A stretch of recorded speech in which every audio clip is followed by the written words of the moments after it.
Glasgow, Z-goh, Glasgow, Scots, Glesga, Scottish Gaelic, Glaschu, ๊ɡlɑːzɡoʊ, is the largest city in Scotland, and the third largest in the United Kingdom. Historically part of Lanarkshire, it is situated on the River Clyde in the country's west-central lowlands. Inhabitants of the city are referred to as Glaswegians. Glasgow grew from a small rural settlement on the River Clyde to become the largest seaport in Britain, expanding from the medieval bishopric and royal borough, and the later establishment of the University of Glasgow in the 15th century. It became a major centre of the Scottish Enlightenment in the 18th century. From the 18th century the city also grew, as one of Great Britain's main hubs of transatlantic trade with North America and the West Indies. With the onset of the Industrial Revolution, the population and economy of Glasgow and the surrounding region expanded rapidly to become one of the world's preeminent centres of chemicals, textiles and engineering, most notably in the shipbuilding and marine engineering industry, which produced many innovative and famous vessels. Glasgow was the second city of the British Empire for much of the Victorian era and Edwardian period, although many cities argue the title was theirs. In the late 19th and early 20th centuries Glasgow grew in population, eventually reaching a peak of 1,128,473 in 1939. In the 1960s, comprehensive urban renewal projects resulting in large-scale relocation of people to new towns and peripheral suburbs, followed by successive boundary changes, have reduced the current population of the City of Glasgow council area to 599,650, with 1,209,143 people living in the Greater Glasgow urban area. The entire region surrounding the conurbation covers about 2.3 million people, 41% of Scotland's population. At the 2011 census, Glasgow had a population density of 8,790 square mi, the highest of any Scottish city. Glasgow hosted the 2014 Commonwealth Games. Glasgow is also well known in the sporting world for the football rivalry of the Old Firm between Celtic and Rangers. History, origins and development. The present site of Glasgow has been used since prehistoric times for settlement, being the furthest downstream fording point of the River Clyde, at the point of its confluence with the Mollendina burn. After the Romans left Caledonia, the settlement was part of the extensive kingdom of Strathclyde, with its capital at Dumbarton 15 miles downstream, which merged in the 9th century with other regions to create the United Kingdom of Scotland. The origins of Glasgow as an established city derive ultimately from its medieval position as Scotland's second-largest bishopric. Glasgow increased in importance during the 10th and 11th centuries as the site of this bishopric, reorganised by King David I of Scotland and John, Bishop of Glasgow. There had been an earlier religious site established by St Mungo in the 6th century. The bishopric became one of the largest and wealthiest in the Kingdom of Scotland, bringing wealth and status to the town. Between 1175 and 1178, this position was strengthened even further when Bishop Jocelyn obtained for the episcopal settlement the status of borough from King William I of Scotland, allowing the settlement to expand with the benefits of trading monopolies and other legal guarantees. Sometime between 1189 and 1195 this status was supplemented by an annual fair, which survives as the Glasgow Fair. Glasgow grew over the following centuries. The first bridge over the River Clyde at Glasgow was recorded from around 1285, giving its name to the Brigareet area of the city, forming the main north-south route over the river via Glasgow Cross. The founding of the University of Glasgow in 1451 and elevation of the bishopric to become the Archdiocese of Glasgow in 1492 served to increase the town's religious and educational status and landed wealth. Its early trade was in agriculture, brewing and fishing, with cured salmon and herring being exported to Europe and the Mediterranean. Following the Reformation and with the encouragement of the Convention of Royal Burghs, the 14 incorporated tradecrafts federated as the Trades House in 1605 to match the power and influence in the town council of the earlier merchants' guilds who established their merchants' house in the same year. Glasgow was subsequently raised to the status of royal borough in 1611. Glasgow's substantial fortunes came from international trade, manufacturing and invention starting in the 17th century with sugar, followed by tobacco, and then cotton and linen. Daniel Defoe visited the city in the early 18th century and famously opined in his book A Tour Through the Whole Island of Great Britain that Glasgow was the cleanest and beautifulest, and best-built city in Britain, London excepted, at that time. The city's population numbered about 12,000, and was yet to undergo the massive expansionary changes to the city's economy and urban fabric, brought about by the influences of the Scottish Enlightenment and Industrial Revolution. Trading port after the Acts of Union in 1707, Scotland gained further access to the vast markets of the new British Empire, and Glasgow became prominent as a hub of international trade to and from the Americas, especially in sugar, tobacco, cotton, and manufactured goods.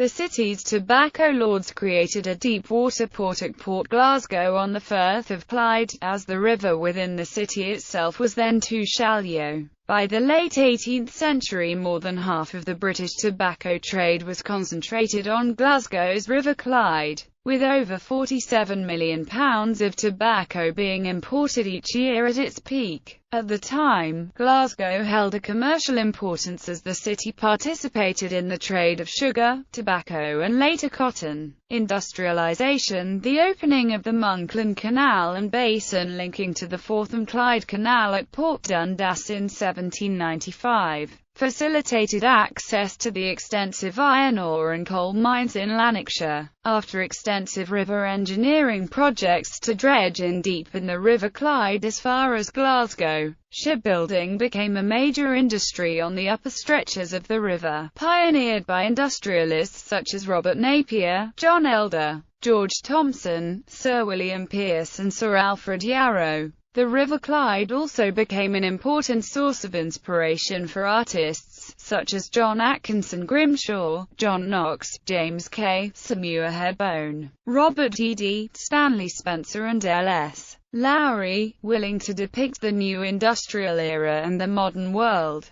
Glasgow's population had surpassed that of Edinburgh by 1821. The development of civic institutions included the City of Glasgow Police in 1800, one of the first municipal police forces in the world. Despite the crisis caused by the City of Glasgow Bank's collapse in 1878, growth continued, and by the end of the 19th century it was one of the cities known as the second city of the empire, and was producing more than half Britain's tonnage of shipping and a quarter of all locomotives in the world. In addition to its pre-eminence in shipbuilding, engineering, industrial machinery, bridge building, chemicals, explosives, coal and oil industries, it developed as a major centre in textiles, garment making, carpet manufacturing, leather processing, furniture making, pottery, food, drink and cigarette making, printing and publishing. Shipping, banking, insurance and professional services expanded at the same time. Glasgow became one of the first cities in Europe to reach a population of 1 million. The city's new trades and sciences attracted new residents from across the lowlands and the highlands of Scotland,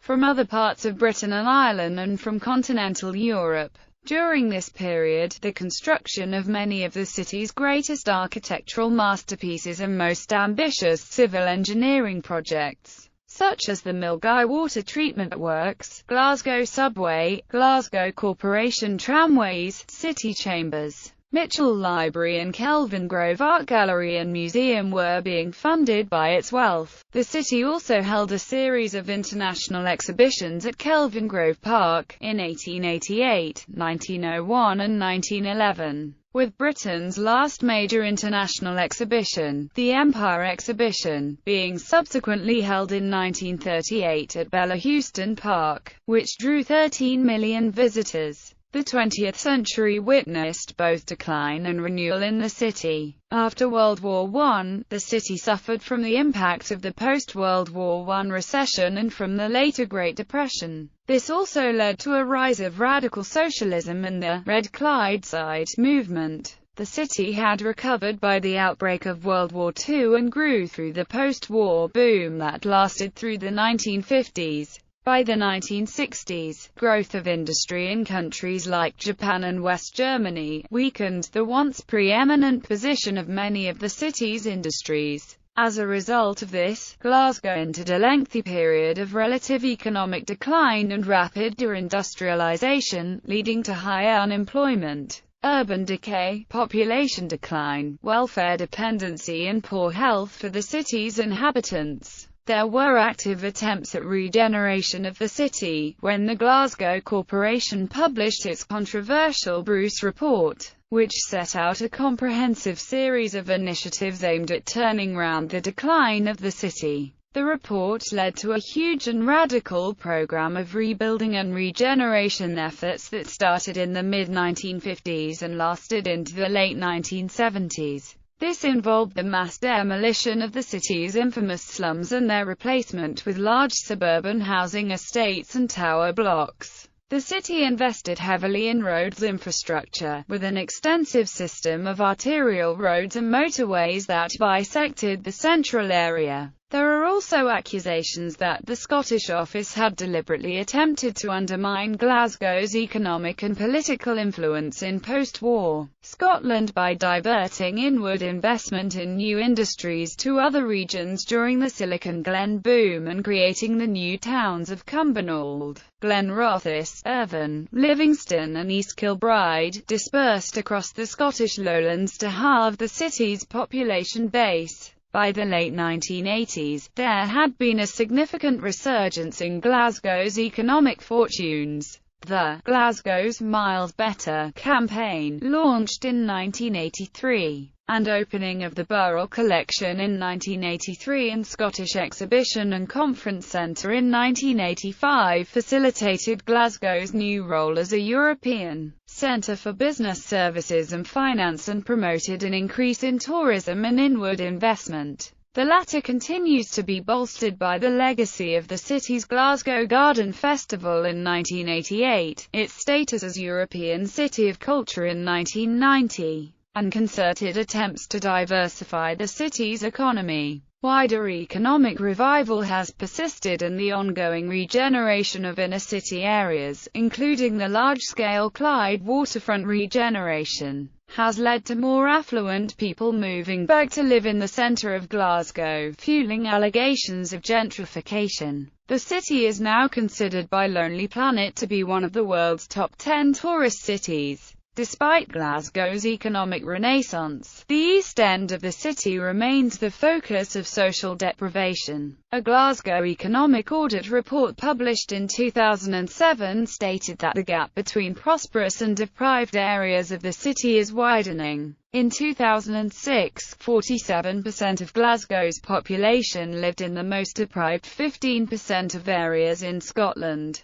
while the Centre for Social Justice reported 29.4% of the city's working-age residents to be economically inactive. Although marginally behind the UK average, Glasgow still has a higher employment rate than Birmingham, Liverpool and Manchester. In 2008, the city was ranked at 43 for personal safety in the Mercer Index of top 50 safest cities in the world. The Mercer report was specifically looking at quality of living, yet by 2011 within Glasgow, certain areas were failing to meet the Scottish air quality objective levels for nitrogen dioxide and particulate matter. Toponymy: it is common to derive the name Glasgow from the older Cumbric Glas Cau or a Middle Gaelic cognate, which would have meant Green Basin or Green Valley. The settlement probably had an earlier Cumbric name, Cathures. The modern name appears for the first time in the Gaelic period, as ʻɡlɑːzɡoʊ. It is also recorded that the king of Strathclyde, Ruther Kyle, welcomed Saint Hentigern, and procured his consecration as bishop about 540. For some 13 years Kentigern laboured in the region, building his church at the Mollendine of Burn, and making many converts.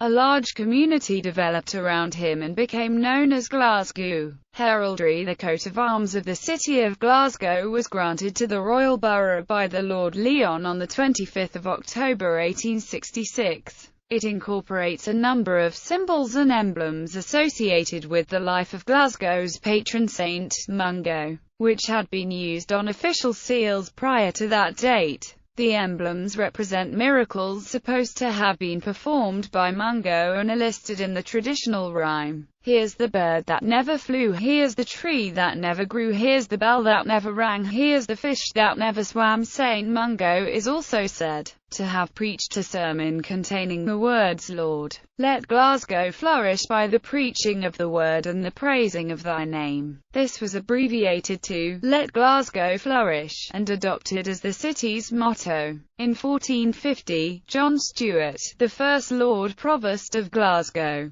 left an endowment so that St. Mungo's bell could be made and tolled throughout the city so that the citizens would pray for his soul. A new bell was purchased by the magistrates in 1641 and that bell is still on display in the People's Palace Museum, near Glasgow Green. The supporters are two salmon-bearing rings, and the crest is a half-length figure of St. Mungo. He wears a bishop's mitre and liturgical vestments and has his hand raised in the act of benediction. The original 1866 grant placed the crest atop a helm, but this was removed in subsequent grants. The current version has a gold mural crown between the shield and the crest. This form of coronet, resembling an embattled city wall, was allowed to the 4 area councils with city status. The arms were rematriculated by the City of Glasgow District Council on 6 February 1975, and by the present Area Council on 25 March 1996. The only change made on each occasion was in the type of coronet over the arms. Government. Although the Glasgow Corporation had been a pioneer in the municipal socialist movement from the late 19th century, since the Representation of the People Act 1918, Glasgow increasingly supported left-wing ideas and politics at a national level. The city council has been controlled by the Labour Party for over 30 years, since the decline of the Progressives. In the aftermath of the Russian Revolution of 1917 and German Revolution of 1918–1919, the city's frequent strikes and militant organisations caused serious alarm at Westminster, with one uprising in January 1919 prompting the Prime Minister, David Lloyd George, to deploy 10,000 troops and tanks onto the city's streets. A huge demonstration in the city's George Square on 31 January ended in violence after the Riot Act was read. Since 2007, when local government elections in Scotland began to use the single transferable vote rather than first-past-the-post system, the dominance of the Labour Party within the city has declined. Industrial action at the shipyards gave rise to the Red Clydeside epithet. During the 1930s, Glasgow was the main base of the Independent Labour Party. Towards the end of the 20th century it became a centre of the struggle against the poll tax, and then the main base of the Scottish Socialist Party, a left-wing party in Scotland. The city has not had a Conservative MP since the 1982 Hillhead by-election, when the SDP took the seat, which was in Glasgow's wealthiest area. The resultant general political bias against the Conservative Party continued, and currently they have only one of the 79 councillors on Glasgow City Council. Despite having been the controlling party from 1969 to 1972 when Sir Donald Liddell was the last non-Labour Lord Provost, In the Scottish independence referendum on 18 September 2014, Glasgow was one of the 4 out of 32 local council areas that said yes, with 53.5% backing independence. The turnout was 75%, the lowest in Scotland. Following the referendum, the SNP won every constituency in the city at the 2015 general election, including a record-breaking 39.3% swing in the seat of Glasgow North East, Scottish Parliament region. The Glasgow electoral region of the Scottish Parliament covers the Glasgow City Council area, the Rutherglen area of the South Lanarkshire and a small eastern portion of Renfrewshire. It elects 9 of the Parliament's 73 first-past-the-post constituency members and 7 of the 56 additional members. Both kinds of member are known as members of the Scottish Parliament. The system of election is designed to produce a form of proportional representation.